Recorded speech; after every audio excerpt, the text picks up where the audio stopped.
अभी कोई दिक्कत नहीं हो रही है किसी को? चलिए ठीक है, तो फिर पढ़ें। ठीक है,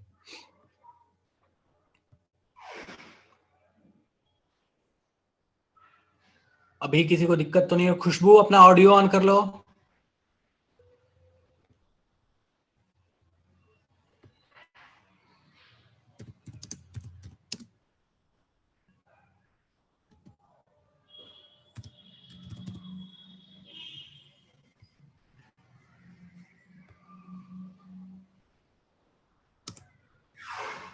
ठीक है, ओके। सो अपन बात करने वाले थे मेटालिक बॉन्ड की, कि आखिर मेटालिक बॉन्ड क्या होता है। अपन हमने बात कर लिया था कैसे उसके इंटरेक्शंस होते हैं, इस पे भी बात कर लिया था। ठीक है, सर मेटालिक बॉन्ड इंटरेक्शन में आता है ना? बिल्कुल बिल्कुल आरजू, मेटालिक बॉन्ड इंटरेक्शन में आएगा, डेफिनेटली आएगा। Actually metallic bond is between, कह सकते हो, strong and the weak bonds. इन दोनों के बीच में कहीं ना कहीं एग्जिस्ट करता है मेटालिक बॉन्ड। ठीक है, चलिए सो फटाफट से अपन स्टार्ट करते हैं, फिर आए की कहानी। सो हमने बात कर ली है मेटालिक बॉन्ड क्या होता है। अब अपन बात करने वाले हैं आयनिक बॉन्ड पे। आयनिक बॉन्ड क्या है?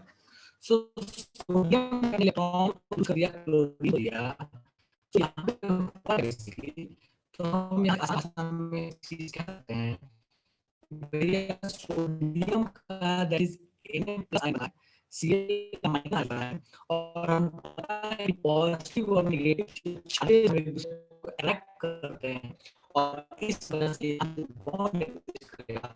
इस बॉन्ड को बहुत सारे जो बॉन्ड है that will be counted as ion। अब यहाँ पे फिर से लैग करने लगा। अरे यार ये क्या ही समस्या है ये। उफ,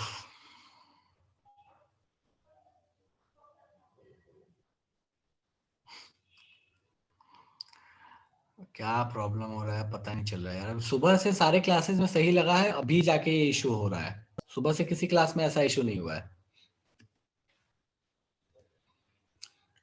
जब एक्सप्लेन कर रहे हैं सब तब हो रहा है, अभी ठीक है। चलो लेट्स सी। चलो ठीक है, अब एक्सप्लेन करते हैं, देखते हैं। सो हुआ क्या यहाँ पे कि इस सोडियम ने एक इलेक्ट्रॉन को लूज किया, क्लोरीन को दे दिया, क्लोरीन ने गेन कर लिया, इसके ऊपर नेगेटिव चार्ज आ गया। इस पॉजिटिव चार्ज और इस नेगेटिव चार्ज के आयन के बीच में अट्रैक्शन हुआ। इसी अट्रैक्शन को हमने बोला कि ये जो अट्रैक्शन है ये अब से कहलाएगा अपना आयनिक बॉन्ड। ठीक है, चलेगा। सो यहाँ पे हमको ये बात तो समझ में आ गया कि आयनिक बॉन्ड क्या होता है। पॉजिटिव चार्ज और नेगेटिव चार्ज आयन के बीच में जब अट्रैक्शन होता है, सो वहां जो बॉन्ड हम डिफाइन करते हैं that is known as ionic bond. अब एक चीज जो यहाँ पे और भी समझ सकते हो पिछले कॉन्सेप्ट से, कि चूंकि यहाँ पे कंप्लीट चार्ज है, पूरा का पूरा पॉजिटिव है, पूरा का पूरा नेगेटिव है, तो ऑब्वियस है कि यहाँ पे अट्रैक्शन बहुत स्ट्रांग होगा। पहले वाले केसेस में ना ही पूरा पॉजिटिव पूरा नेगेटिव नहीं हुआ करता था, तो अट्रैक्शन उतना स्ट्रांग नहीं हुआ करता था। यहाँ पे पूरा पॉजिटिव है पूरा नेगेटिव है, इसलिए बहुत स्ट्रांग अट्रैक्शन होगा। और इसी वजह से ये जो आयनिक बॉन्ड है ये one of the strongest bond है। ठीक है, तो इसलिए ध्यान रखना आपने को कि ionic bond is considered as one of the strongest bond. ठीक है, तो अपन इसको लिखते चलते हैं फटाफट से। Strongest bond. दूसरी चीज कि यहाँ पे पॉजिटिव चार्ज और नेगेटिव चार्ज आयन के बीच में अट्रैक्शन हुआ है, तो ये बॉन्ड एस्टेब्लिश हुआ। उसमें जो फोर्स काम करता है चार्जेस के बीच में, अट्रैक्शन में जो फोर्स वर्क करता है उसको बोलते हैं इलेक्ट्रोस्टैटिक फोर्स ऑफ अट्रैक्शन। तो यहाँ कौन सा फोर्स काम करता है? फोर्स दैट, चलो ये पूरा नहीं लिख रहा, मैं बस सिंपली लिख देता हूं, electrostatic force works, electrostatic force. ठीक है, इलेक्ट्रोस्टैटिक फोर्स किसके बीच में होता है? तो मैं यहाँ ब्रैकेट में लिख दे रहा हूं, बिटवीन चार्जेस। चार्जेस के बीच में जो फोर्स होता है हम उसको क्या बोलते हैं? That force is known as electrostatic force. ठीक है, तो हम यहाँ कह सकते हैं कि यहाँ पे इलेक्ट्रोस्टैटिक फोर्स जो है ये यहाँ पे काम कर रहा होता है। ठीक है, नेक्स्ट बात करते हैं।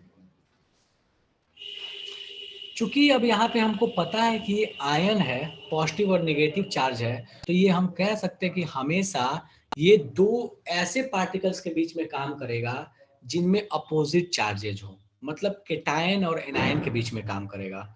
तो always between cation and anion, नहीं भी लिखो तो चलेगा, एंड एनायन। ठीक है, नेक्स्ट थिंग, जब भी हम आयनिक बॉन्ड की बात करते हैं तो हमें एक चीज पता होता है कि भैया इलेक्ट्रॉन तो वही दे सकता है जो मेटल होगा। नॉन मेटल तो अपना इलेक्ट्रॉन जल्दी देना चाहता नहीं है, बड़े मुश्किल से अपना इलेक्ट्रॉन देगा। तो चूंकि यहाँ मेटल है और मेटल ही अपना इलेक्ट्रॉन दे सकता है, तो इस वजह से हम यहाँ कह सकते हैं कि जब आयनिक बॉन्ड होगा तो ये मेनली मेटल और नॉन मेटल के बीच में होगा। ठीक है, ये पॉसिबल नहीं है कि दो नॉन मेटल के बीच में आयनिक बॉन्ड हो जाए, और दो मेटल के बीच में तो हमको ऑलरेडी पता है कि भैया वहां कौन सा बॉन्ड होगा, मेटालिक बॉन्ड होगा। ठीक है, तो ये जब भी बॉन्ड वर्क करेगा तो मेटल और नॉन मेटल के बीच में ही वर्क करेगा। नेक्स्ट थिंग, हमको बचपन से एक चीज पता है कि जब भी हम पानी में नमक डालते हैं तो नमक बड़े आसानी से सॉल्युबल हो जाता है। जैसे हम पानी में नमक डालते हैं, नमक बड़े आसानी से सॉल्युबल हो जाता है। मतलब हम एक बात और भी कह सकते हैं कि आयनिक बॉन्ड्स वाले जो भी कंपाउंड्स हैं वो पानी में बड़े आसानी से सॉल्युबल हो जाते हैं, वाटर सॉल्युबल होते हैं। ठीक है, और वाटर जो है ये एक पोलर नेचर का कंपाउंड है। तो हम इसको आसान भाषा में अभी याद कर लो कि पोलर सॉल्वेंट में आयनिक कंपाउंड बड़े आसानी से सॉल्युबल होता है। ठीक है, तो मैं लिखते चलता हूं ये point. Next point, soluble in polar solvent. Polar solvent का फिलहाल मतलब आप समझ लीजिए कि वाटर ही है, एग्जाम्पल H2O। ठीक है, बाकी और भी कौन से पोलर नॉन पोलर होंगे ये हम ऑर्गेनिक में डिटेल्स में पढ़ते हैं, अभी हम नहीं पढ़ते, तो आपको परेशान होने की जरूरत नहीं है। नेक्स्ट, हमको पता है कि अगर ये बॉन्ड स्ट्रांग है तो इसको तोड़ना मुश्किल होगा, और अगर तोड़ना मुश्किल होगा तो हम यहाँ कह सकते हैं कि जहां आयनिक बॉन्ड होगा वहां हाई मेल्टिंग पॉइंट भी होगा। ठीक है, तो आयनिक बॉन्ड जब भी एग्जिस्ट करेगा तो वहां मेल्टिंग पॉइंट भी हाई होगा, क्योंकि बॉन्ड जो है बहुत ही स्ट्रांग है। अभी लिखना मत, रुक जाओ, पहले सारे पॉइंट्स डिस्कस कर लेते हैं। नेक्स्ट, नेक्स्ट चीज हमको पता है कि अगर हम नमक को ले लें तो नमक जो है वो इलेक्ट्रिसिटी कंडक्ट सीधे नहीं करेगा, लेकिन अगर हम उसको मेल्ट कर दें या पानी में घुला दें तो इलेक्ट्रिसिटी कंडक्ट करेगा। सीधे सीधे वो इलेक्ट्रिसिटी कंडक्ट नहीं करेगा, लेकिन पानी में घुलाने के बाद या मेल्ट करने के बाद करेगा। तो हम कह सकते हैं कि एक्वस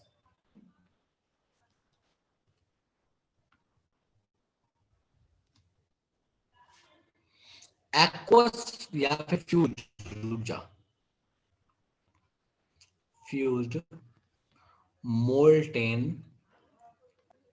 या एक्वस, तीनों ही फेज में, फ्यूज, मोल्टेन या aqueous, ionic compounds conduct electricity. अभी लिखना मत, अभी देखते जाओ। ठीक है, तो अगर आयनिक कंपाउंड जो है वो फ्यूज्ड है, फ्यूज्ड का मतलब हुआ मेल्ट कर देना, मोल्टेन और फ्यूज का मतलब सेम ही है, और एक्वस का मतलब है कि पानी में जब घुला हुआ है तब, विथ H2O। ठीक है, और इन दोनों का मतलब सेम ही है। तो अगर आपके पास कोई भी आयनिक कंपाउंड सॉलिड में है तो इलेक्ट्रिसिटी कंडक्ट नहीं करेगा, लेकिन अगर लिक्विड में हो गया या वो एक्वस हो गया तो इलेक्ट्रिसिटी को आसानी से कंडक्ट कर देगा। क्यों? क्योंकि उसके अंदर में आयंस हैं, और आयंस की वजह से इलेक्ट्रिसिटी कंडक्ट बड़े आसानी से हो सकती है। ठीक है, चलिए नेक्स्ट बात करते हैं। जो भी अपने पास आयनिक कंपाउंड्स हैं वो क्रिस्टल लैटिस बनाते हैं। अब इस क्रिस्टल लैटिस का मतलब मैं अभी समझाता हूं, लेकिन समझ में आए तो परेशान नहीं होना, ठीक है, नहीं भी हो तो परेशान नहीं होना, ठीक है। तो फॉर्म्स क्रिस्टल लैटिस, क्योंकि ये बाद में आपको बहुत डिटेल्स में पढ़ना है। क्रिस्टल्स भी समझ सकते हो, क्या मतलब है क्रिस्टल का। ऐसे समझो कि अगर एक Na प्लस होगा तो इसके बगल में एक Cl माइनस होगा, इसके बगल में एक Cl माइनस होगा, इसके ऊपर एक Cl माइनस होगा, ठीक है, इसके नीचे एक Cl माइनस होगा। फिर समझ लो इस Cl माइनस के बगल में एक Na प्लस इधर होगा, ऊपर में एक Na प्लस होगा, नीचे में एक Na प्लस होगा। फिर इस Na प्लस, ये Cl माइनस है तो इसके अराउंड यहाँ एक Na प्लस होगा, यहाँ एक Na प्लस होगा। सो बेसिकली यहाँ कहानी ऐसी है कि एक आयन जो है, कोई भी एक आयन, जैसे ये Cl माइनस चारों तरफ से केटायन से घिरा हुआ है, उसी तरह से कोई एनायन जो होगा, जैसे ये Cl माइनस, ये चारों तरफ से केटायन से घिरा हुआ है, ठीक है। तो केटायन जो है वो चारों तरफ से एनायन से घिरा होता है, और एनायन जो है वो चारों तरफ से केटायन से घिरा होता है, ठीक है। और इसी स्ट्रक्चर को, इसी अरेंजमेंट को हम बोलते हैं कि this is a crystal lattice, ठीक है। यहाँ पे ऐसा नहीं है कि एक Na एक ही Cl के साथ है, नहीं, एक Na जो है बहुत सारे Cl के साथ है, और एक Cl बहुत सारे Na के साथ भी है, लेकिन रेशियो दोनों का 1:1 है। मतलब 100 Na पे 100 Cl, मतलब 1:1 रेशियो हो गया। तो इसलिए हम फॉर्मूला लिख देते हैं NaCl। बाकी ऐसा नहीं है कि वहां पे एक ही Na है या एक ही Cl है, बहुत सारे Na विथ बहुत सारे Cl, ठीक है। इसी चीज को हम बोलते हैं कि ये क्रिस्टल लैटिस के फॉर्म में रहता है। नेक्स्ट क्या है, नेक्स्ट थिंग दैट इज कि ये एक नॉन डायरेक्शनल नेचर रखता है, नॉन डायरेक्शनल। अब नॉन डायरेक्शनल का मतलब क्या है, नॉन डायरेक्शनल का मतलब है कि इस Na के बगल में जो Cl है, ये हो सकता है यहां ना हो के यहां हो, ये हो सकता है यहां ना हो के यहां हो, तो कोई फिक्स पोजीशन नहीं डिफाइन है कि ये सारे यहीं पे होंगे, ठीक है। ये मैंने समझाने के लिए ऐसा थोड़ा अच्छा लगे इसलिए बना लिया, बाकी ये पॉसिबल है कि Na प्लस जो है इसके यहाँ पे Cl एक हो, एक यहाँ Cl हो, एक यहाँ Cl हो, एक यहाँ Cl, इस तरह से भी पॉसिबिलिटी है।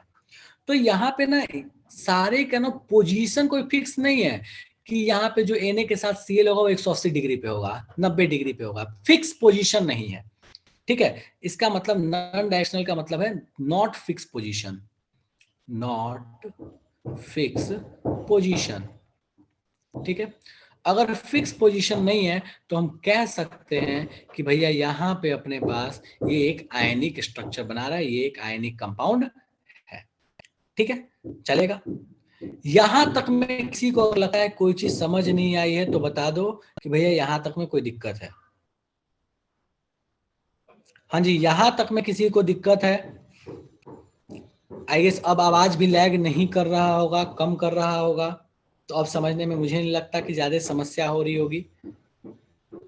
यहां तक डन है क्या सबका?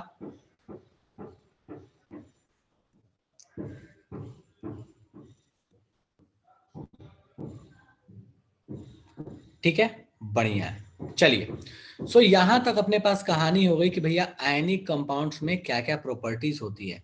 क्रिस्टल लैटिस के बारे में एक बार और समझा दूं, ठीक है सोनिया, मैं समझा दे रहा हूं। क्रिस्टल लैटिस का मतलब हुआ कि एक केटायन के अगल बगल में बहुत सारे एनायन, उसी तरह से एक एनायन के बगल में बहुत सारे केटायन, तो ये जो पूरा का पूरा एक बड़ा सा स्ट्रक्चर बनेगा, इस बड़े से स्ट्रक्चर को हम क्या बोलेंगे? Crystal lattice. डन है सोनिया? चलिए बढ़िया बेटा, ठीक है, कोई बात नहीं।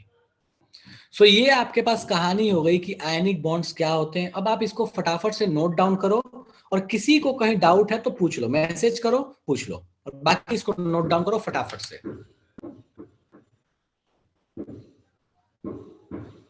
बोलो श्रेया, कहां पे डाउट है? पॉइंट बता दो श्रेया, उस पॉइंट को मैं एक्सप्लेन कर दूंगा वापस से।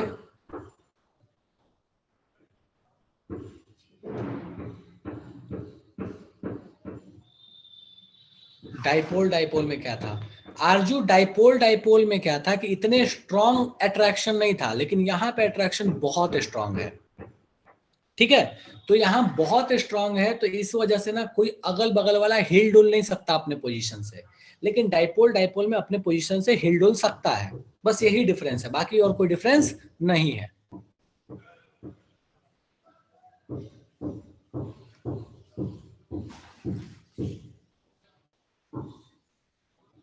जब नोट डाउन हो जाए तो मुझे बता देना, मैं आगे स्लाइड मूव कर दूंगा।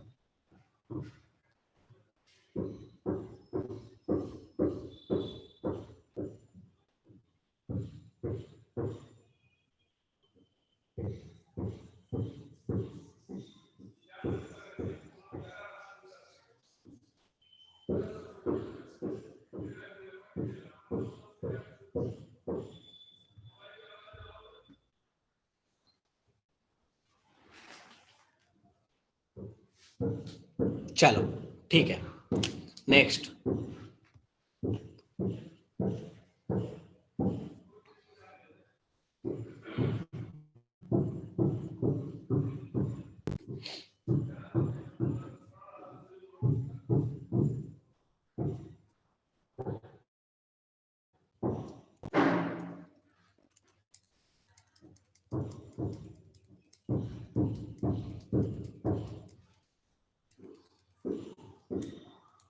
लिख लिया सबने?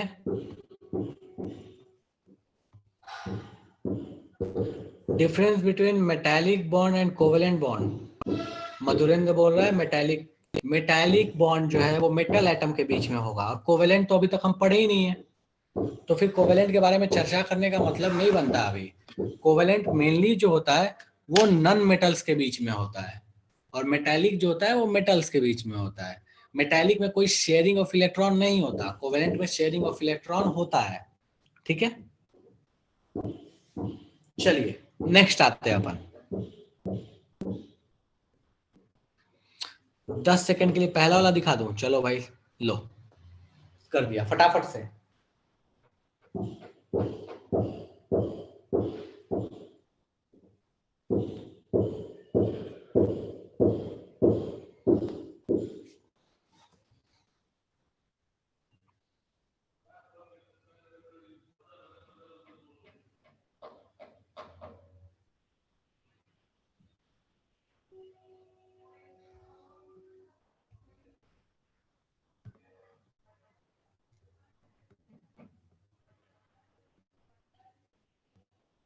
ठीक है, चलिए नेक्स्ट आते हैं।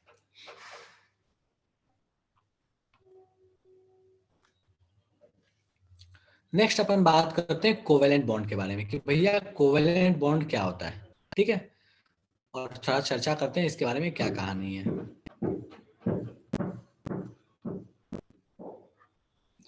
कोवेलेंट बॉन्ड क्या चीज है? तो कोवेलेंट बॉन्ड हम डिफाइन करते हैं कि भैया कोई भी ऐसा बॉन्ड जिसमें इलेक्ट्रॉन्स की शेयरिंग हुई है। अगर इलेक्ट्रॉन की शेयरिंग हुई है तो हम कह सकते हैं कि वो जो बॉन्ड बनेगा that will be considered as covalent bond. तो ये किसकी वजह से बनता है? Sharing of electron. ठीक है, अब सवाल उठता है कि ये शेयरिंग क्यों होता है, कैसे होता है? ठीक है, तो इसका मोटे तौर पे आप जो मीनिंग लिख सकते हैं, to complete octet, to complete octet. ठीक है, तो शेयरिंग ऑफ इलेक्ट्रॉन से अगर बॉन्ड बना तो उस तरह के हम बॉन्ड को क्या बोल सकते हैं? Covalent bond. हमने क्लास में भी ये चर्चा किया था, कोवेलेंट बॉन्ड क्या चीज है, आयनिक बॉन्ड क्या चीज है, हमने पढ़ा था। नेक्स्ट है, अगर यहाँ पे इलेक्ट्रॉन शेयर हो रहा है, एक एग्जांपल हम बचपन में एक एग्जांपल पढ़ा करते थे कि अगर हमको यहाँ Cl2 मॉलिक्यूल बनाना है, Cl2 मॉलिक्यूल बनाने की अगर हम इच्छा रखते हैं तो हम कैसे बनाएंगे Cl2 मॉलिक्यूल? तो हम करेंगे कुछ इस तरीके का काम कि हम एक यहाँ पे एक सर्कल ले लिया, ठीक है, ये दूसरा Cl ले लिया, 2 एटम Cl के ले लिए, ठीक है, और इन दोनों में क्या करते थे हम बचपन में कि जो कॉमन इलेक्ट्रॉन्स को बीच में रख देते थे। मान लो ये जगह है, यहाँ पे कॉमन इलेक्ट्रॉन एक एक रख दिया, बचपन में यही करते थे। ठीक है, यहाँ Cl एक हो गया, ये दूसरा Cl हो गया, और जो बचे हुए इलेक्ट्रॉन्स है उसको हम ऐसे बना देते थे। 10th क्लास में हमने ये काम किया है। ठीक है, ओके, 7 में से 2, 2 4 और 2 6, और ये बचे हुए बीच में जो है ये शेयर्ड इलेक्ट्रॉन है। ठीक है, सो इसी तरह से अपना Cl2 मॉलिक्यूल बनता है। ठीक है, अब बात ये आता है कि भैया ये चूंकि शेयरिंग से बना हुआ है, यहाँ ध्यान दो, ये शेयरिंग से बना हुआ है, तो यहाँ पे इस पे किसी एक का फुल राइट नहीं है, दोनों के बराबर राइट है। और जहां पे भी कोई ऐसी चीज जहां पे दो लोगों के राइट होते हैं तो हमको बचपन से पता है कि वहां पे समस्याएं क्रिएट होती हैं। शेयरिंग में हमेशा समस्या क्रिएट तो होता ही होता है, ठीक है। तो इस वजह से आसान भाषा में कह सकते हैं पहली चीज कि यहाँ तो कुछ खास जगह में ओवरलैपिंग हुआ है, मतलब इस इलेक्ट्रॉन में ओवरलैप हो गया, ये इलेक्ट्रॉन दोनों में काउंट हो गया। ओवरलैप का मतलब क्या है, एक दूसरे को ऊपर आ जाना, ठीक है। तो हम ये कह सकते हैं कि यहाँ ओवरलैपिंग होती है, पहली चीज। दूसरी चीज हम यहाँ पे जो कह सकते हैं कि अगर ओवरलैपिंग है, शेयरिंग है, और शेयरिंग में हमको पता है कि बचपन से समस्या होता है, तो भैया यहाँ पे जो इसका स्ट्रेंथ होगा वो भी कैसा होगा, वीक होगा इन कंपैरिजन टू आयनिक। आयनिक के कंपैरिजन में ये वीक होगा, ये मत समझ लेना कि ये बॉन्ड ही वीक है in comparison to ionic, comparison to ionic, ठीक है। तो ये आयनिक के कंपैरिजन में वीक होगा। तो इस तरीके से हम कह सकते हैं कि भैया ये जो है वो थोड़ा सा अलग है in comparison to ionic bond, ठीक है। नेक्स्ट थिंग, आयनिक का जस्ट उल्टा, वो किसमें सॉल्युबल होता था, वाटर में, तो ये क्या हो जाएगा, insoluble in polar solvent, insoluble in polar solvent. Polar solvent मतलब ये पानी में सॉल्युबल नहीं होगा, water, but soluble in non-polar solvent, soluble in non-polar solvent, polar solvent like acetone।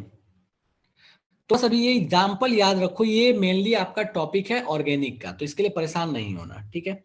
Next, अब यहां पे अपने को पता है कि भैया यहाँ पे तो शेयरिंग हुआ है, ओवरलैपिंग हुआ है, यहाँ पे किसी तरह का चार्ज डेवलप नहीं है, पॉजिटिव निगेटिव के बीच में कोई अट्रैक्शन नहीं है, कॉमन एरिया है, ठीक है। नेक्स्ट बात कर लेते हैं मेल्टिंग और बॉइलिंग पॉइंट की। हमें पता है कि भैया इन कंपैरिजन टू आयनिक इसकी मेल्टिंग पॉइंट जो है वो लो होगी, बॉइलिंग पॉइंट भी इनकी क्या होगी, कम होगी, क्योंकि इनके बीच में उतना स्ट्रॉन्ग नहीं है अट्रैक्शन, तो इनकी मेल्टिंग और बॉइलिंग पॉइंट भी क्या होगी, कम होगी।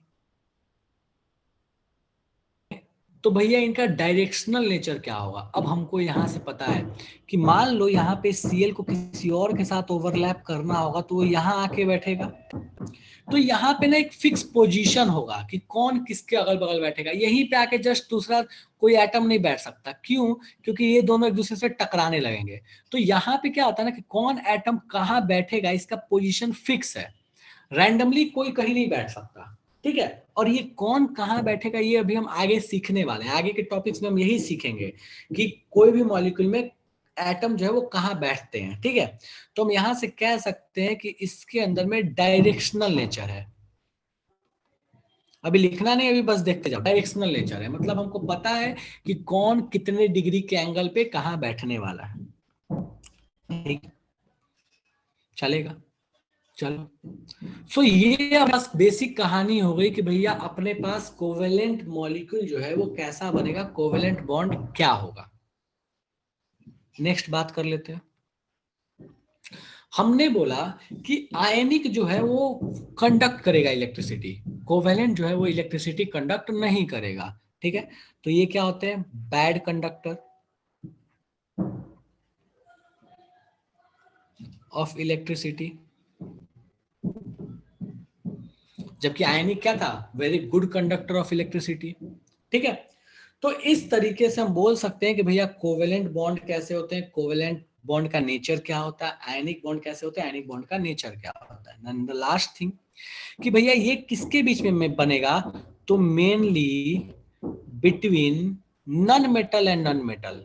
ये जब बॉन्ड बनता है ये किसके बीच में बनता है, नॉन मेटल और नॉन मेटल के बीच में, जबकि आयनिक जो है वो मेटल नॉन मेटल के बीच में बनता है, और जो मेटालिक है वो मेटल मेटल के बीच में बनता है, ठीक है। तो यहां से हम कह सकते हैं कि भैया ये वाला जो बॉन्ड है वो नॉन मेटल्स में ही मेनली बनने वाला है। सो ये अपने पास कहानी हो गई regarding covalent bond, covalent bond क्या होता है। अभी भी किसी को कोवेलेंट बॉन्ड समझ नहीं आया तो मुझे बता देना, और फटाफट से इसको नोट डाउन कर लो इस कहानी को कि कोवेलेंट बॉन्ड क्या होता है। और लास्ट क्लास में जब हमने ऑनलाइन क्लास कर रहे थे तो उस दिन हमने बात किया था कि कोवेलेंट बॉन्ड क्या होता है, एग्जाम्पल बहुत अच्छा अच्छा हमने लेकर डिस्कस किया था। स्टिल किसी को नहीं याद हो, नहीं समझ में आए तो बता दो मेरे को, ठीक है। चलो फटाफट से इसको नोट डाउन कर लीजिए। अभी भी आवाज लैग कर रहा है, ऐसा कोई दिक्कत हो रहा है क्या?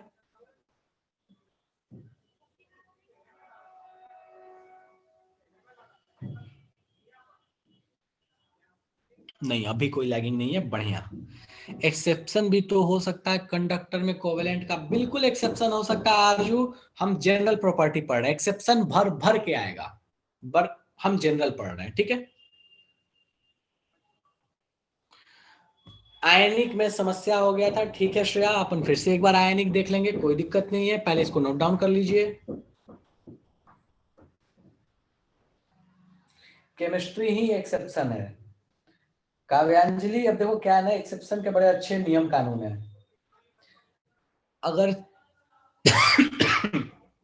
दो चीज होती है, एक्सेप्शन या तो तब इस्तेमाल करते हैं जब कोई ऐसी चीज है जो आपको समझाना थोड़ा मुश्किल है, आपके लेवल में उसके लिए बहुत सारे कॉन्सेप्ट्स की जरूरत पड़ेगी, तो हम एक्सेप्शन वर्ड यूज कर देते हैं।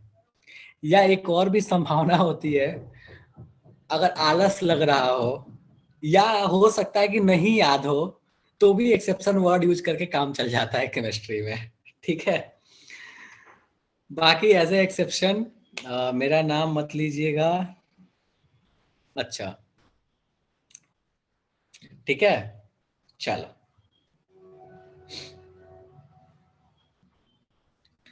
सबने लिख लिया क्या? कोई ऐसा जो अभी भी लिख रहा है?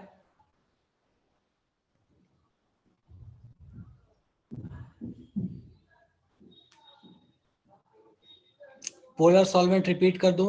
पोलर सॉल्वेंट वो है मंतसा जिसमें डाइपोल्स बनते थे। अब डाइपोल तो याद है अपने को बेटा, तो जहां जहां डाइपोल बनता था वो अपने लिए कैसा सॉल्वेंट काउंट होगा? पोलर सॉल्वेंट काउंट होगा, ठीक है। चलो बढ़िया, ठीक है। तो आइए, सबने लिया, अपन आगे बढ़ते हैं। नेक्स्ट इसको नोट डाउन कीजिए।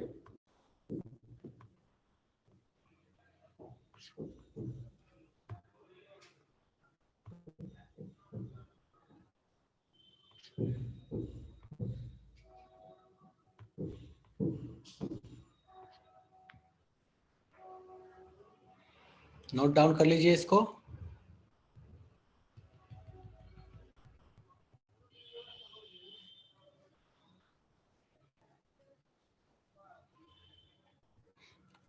लास्ट पॉइंट क्या है उस पर चर्चा कर देता हूं मैं।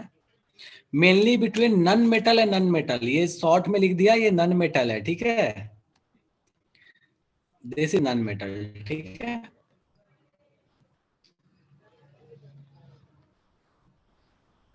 ओके, चलो बढ़िया।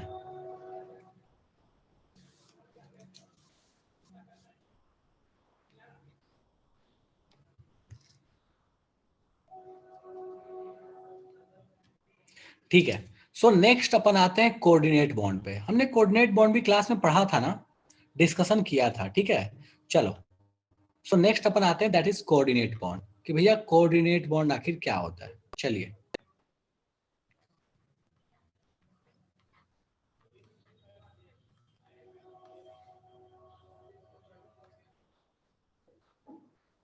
ठीक है, अब बात कर लेते हैं भैया कोऑर्डिनेट बॉन्ड क्या चीज है। सो देखो, एग्जाम्पल अगर आपको याद हो तो एक बड़ा अच्छा सा एग्जाम्पल था, हमने एग्जाम्पल लिया था, ठीक है। सो अपन उसको वापस से एक एग्जाम्पल ले लेते हैं, ठीक है। तो यहाँ पे एक मासूम सा बच्चा है, रुक जाओ, उस मासूम से बच्चे को हम बना लेते हैं, ठीक है। चल, तो ये एक मासूम सा बच्चा है, ठीक है। हाँ, एक मासूम बच्चा है, ठीक है। इसको एक और भी मासूम सा बच्चा, इसका दोस्त मिल गया इसको। कहाँ गया? ओह, कुछ ज्यादा ही गड़बड़ बना दिया, जस्ट मिनट। हाँ,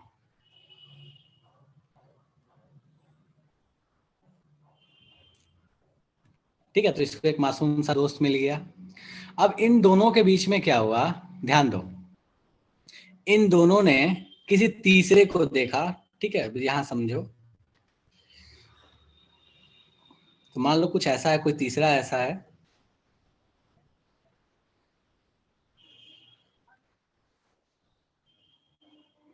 ठीक है। तो मान लो कोई तीसरा ऐसा दिख गया।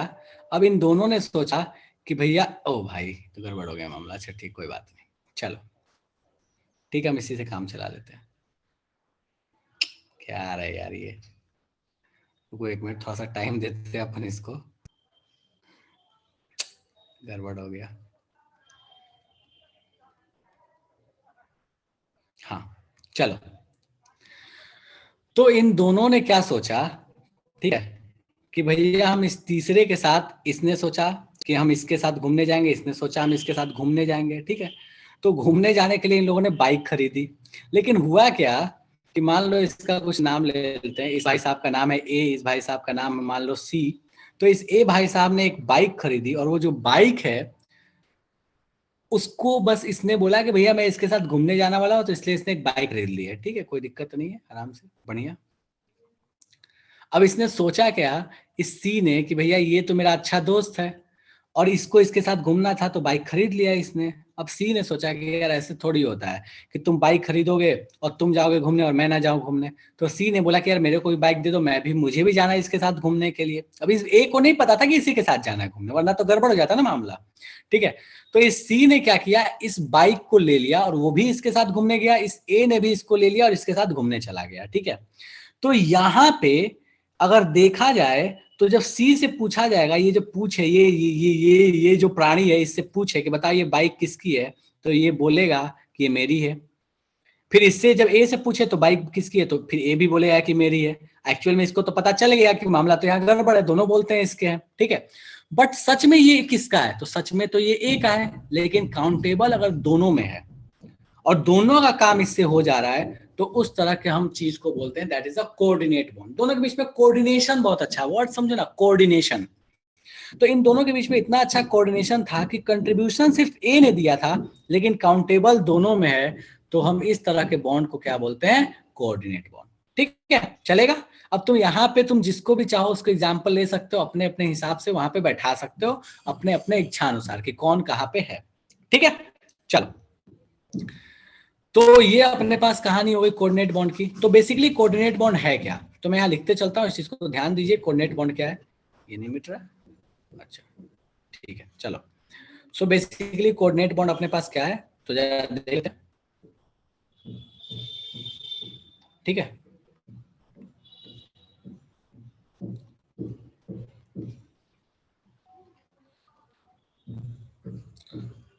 कोऑर्डिनेट बॉन्ड,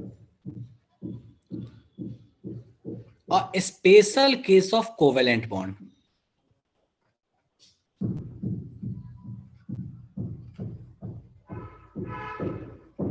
कोवेलेंट बॉन्ड, ये एक स्पेशल केस है कोवेलेंट बॉन्ड का, ऐसा नहीं है कि कुछ नया चीज है। नेक्स्ट थिंग, यहां पे कंट्रीब्यूशन देने वाला इकलौता एक ही एटम होता है, दोनों का कंट्रीब्यूशन नहीं होता। तो electron is contributed by only one atom, सिर्फ एक एटम ही इलेक्ट्रॉन कंट्रीब्यूट करता है, दोनों कंट्रीब्यूट नहीं करते हैं यहां पे। But counted in both atoms, but ये काउंटेबल किस में होता है, तो दोनों में ही काउंटेबल होता है। नेक्स्ट है, इसका सिंबल कैसा होता है, तो भैया इसका सिंबल होता है एरो देके, एरो देके हम बताते हैं कि ये कोऑर्डिनेट बॉन्ड है, ठीक है। अब इस एरो का एग्जांपल क्या है भैया, हमने लास्ट क्लास में एक ओजोन का एग्जांपल लेके पढ़ा था, तो मैं उसका ध्यान दो। तो ये ऑक्सीजन है, ये ऑक्सीजन है, 1 2 1 2 1 2, अच्छा 1 2 नीचे बना दे ना, हाँ ये 1 2, ठीक है, 1 2, ये इलेक्ट्रॉन 2 और फिर इसके 2 इलेक्ट्रॉन, ठीक है। तो इन दोनों के बीच में कुछ कुछ हो गया, इन दोनों के बीच में कुछ कुछ हो गया, दोनों का 8 इलेक्ट्रॉन कंप्लीट। अब यहाँ पे एक ऑक्सीजन है, इसके पास 6 इलेक्ट्रॉन्स हैं, तो ये जो दोनों इलेक्ट्रॉन है इस ऑक्सीजन ने इसको दे दिया। ध्यान देना, ये दोनों इलेक्ट्रॉन जो इसको बीच में रख दिया, तो अब से ये दोनों इलेक्ट्रॉन जो इधर रखे गए हैं ये इसके भी कहलाएंगे, ये जो वाले इलेक्ट्रॉन है ये इसके भी कहलाएंगे और इसके भी कहलाएंगे। तो हम इसी को आसान भाषा में ना कुछ ऐसे बना देते हैं बगल में, अभी हम सीखेंगे बहुत डिटेल्स में, तो हम इसको ऐसे बना देते हैं, हम बोलते हैं कि ओ के बीच में डबल बॉन्ड और ये वाला जो है एक एरो बना दिया ऐसे। सो इसका मतलब हुआ कि एक एरो बना दो, काम खत्म। वो एरो क्या बताता है अपने को? कोऑर्डिनेट बॉन्ड बताता है। एरो का जो टेल है वो डोनर के बारे में बताता है, हेड जो है वो एक्सेप्टर के बारे में बताता है, ठीक है। तो इस तरह से जो बॉन्ड बनता है, इस तरह के हम बॉन्ड को क्या बोलते हैं भैया? कोऑर्डिनेट बॉन्ड बोलते हैं। मुझे इतना बता दो कि इसमें किसी को तकलीफ है तो मुझे बता दो कि भैया हमको ये समझ नहीं आया, जादू हो गया। किसी को ऐसा लगता है कि यहां तक हमको कोई चीज समझ नहीं आई है? डन है क्या? कोई ऐसा जिसको यहां तक में थोड़ा सा भी दिक्कत है तो मुझे बता दो। एक और एग्जाम्पल दे दिया जाए, चलो भाई एक और एग्जाम्पल, ठीक है, एक और एग्जाम्पल ले लेते हैं, कोई बात नहीं। मान लो अपने पास एक कंपाउंड है that is N2O, nitrogen nitrogen, कितने इलेक्ट्रॉन? एक, चलो मैं सर्कल से बनाता हूं, ठीक है, 1 2 3 4, 1 2 3 4 5, 1 2 3 4 5, और इधर बैठा हुआ है O, 1 2 1 2 1 2, ठीक है।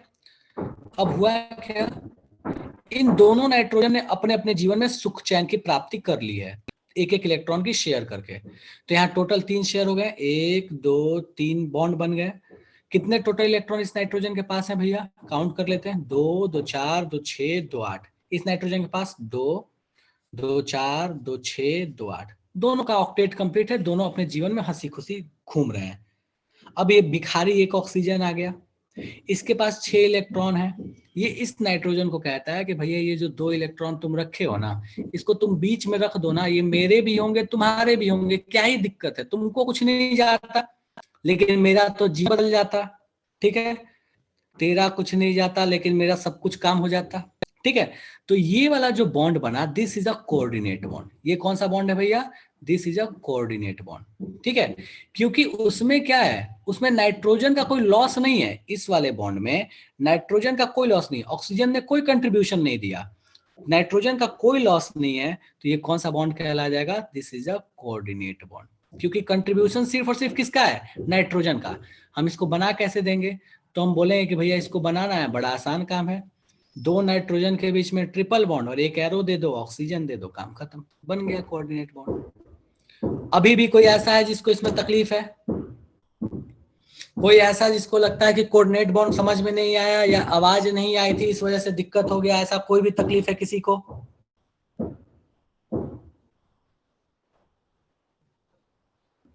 चलिए बढ़िया है, ठीक है। तो इस तरह से इसको नोट डाउन कर लीजिए, कोऑर्डिनेट बॉन्ड को मैं पीछे कर देता हूं और आज की सभा हम यहीं पे विराम लगाएंगे। अगले क्लास में आगे की कहानी देखेंगे और ये प्रयास करता हूं मैं कि ये जो इंटरनेट वाली इश्यू है ये दिक्कत ना हो अगले क्लास से। मैं देखता हूं कि क्या समस्या हो रहा है एग्जैक्टली। चलिए इसको नोट डाउन कर लीजिए फटाफट से, ठीक है। बाकी आपको रिकॉर्डिंग भी मिल जाएगा, आपको नोट्स भी मिल जाएगा, तो कोई समस्या नहीं होनी चाहिए।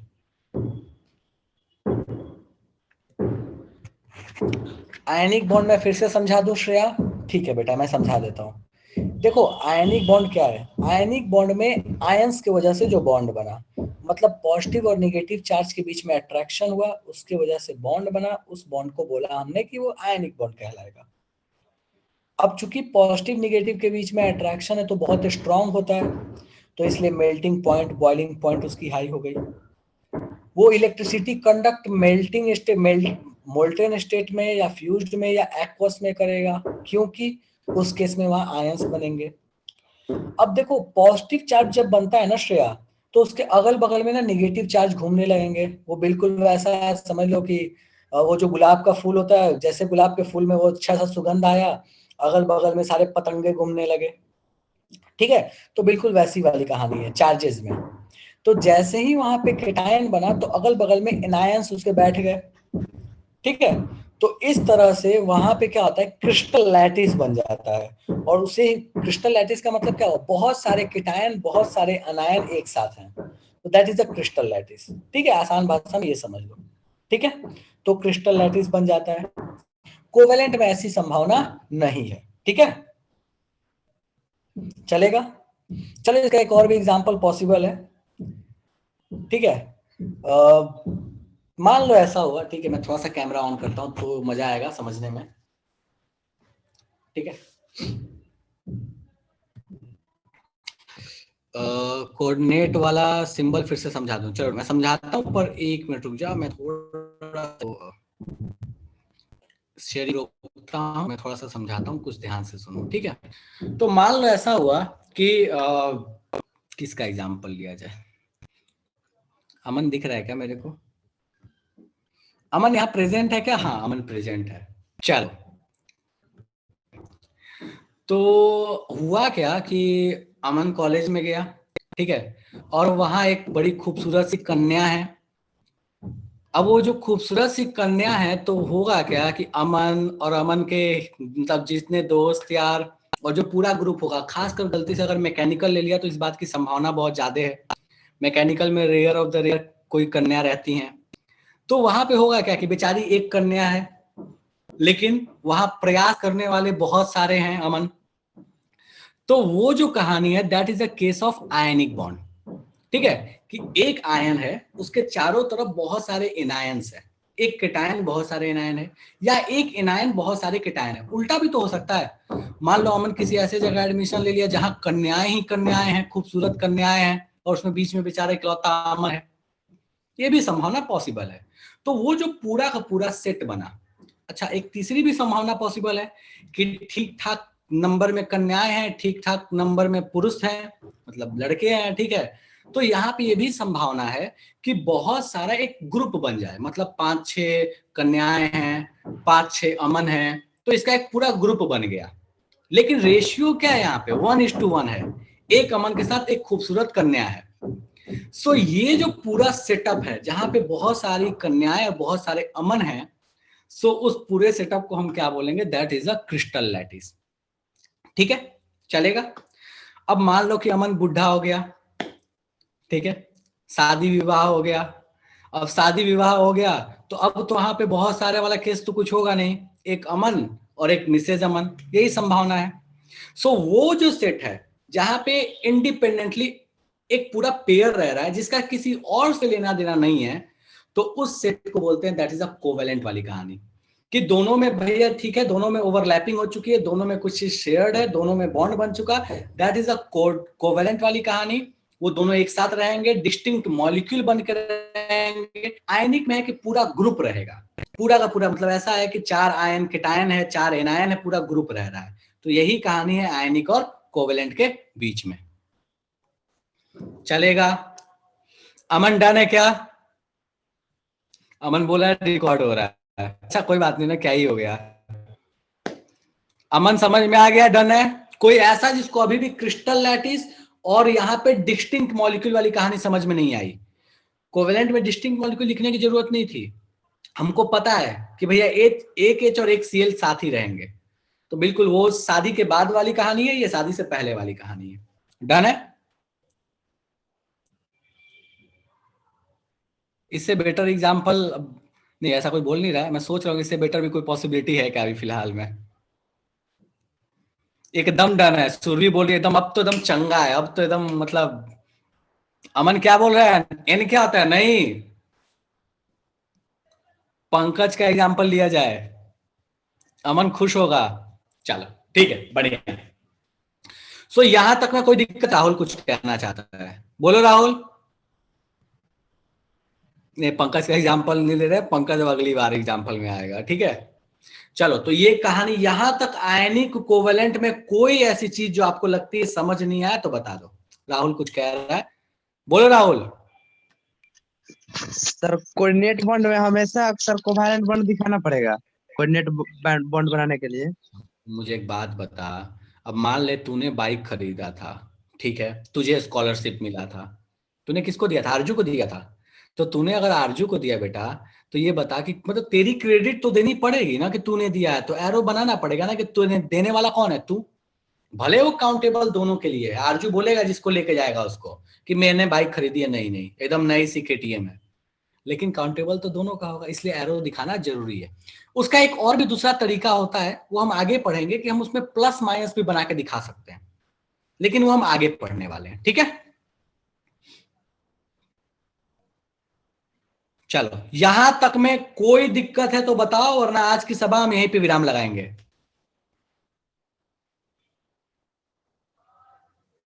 चलिए बढ़िया, ठीक है।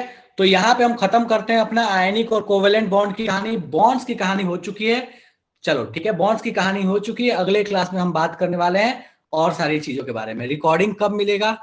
अंजलि रिकॉर्डिंग क्या करेगी? तो ऐसा तो नहीं है लास्ट वाला पार्ट कट करने के चक्कर में है, ऐसा है क्या? अच्छा ठीक है।